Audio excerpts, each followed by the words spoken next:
Ay, hello! Nami ka na sa karagatan, oh. Makakita ka, oh. Jari ka sa baybay. Tungkol kay birthday sa akong sister-in-law, si Karen Grace.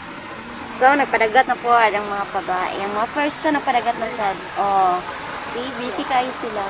Ako busy kay video.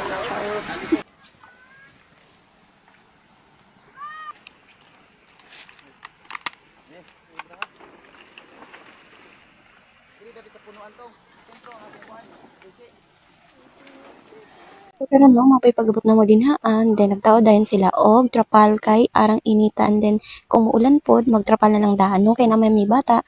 So kinahanglan nga i-safe gid sila, safety ba. Busy kay na diha akong mga mangod sa pagtawad og trapal.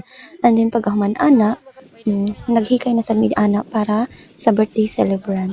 Kibali, nakaluto naman sad mi magplaster na lang. And then odto na pod mi nakabot diha kay dugay-dugay sad mi nakahikay. And then let's go mga na taog happy birthday sa birthday celebrant. Happy birthday. Happy birthday to you. Yay, blow the candle. Blow na Grace. Wish mo na. Wish. Yay. Wish more birthdays, Grace, and good health always with your family. Mga una ta. Mukbang. O sa tanan. Thank you sa grasya, Lord. Thank you. Nga gana ang panahon, hinaot na. Muuli mi magmalipayon og safety mi sa mong pagpauli. Ika 21 birthday. Thank you.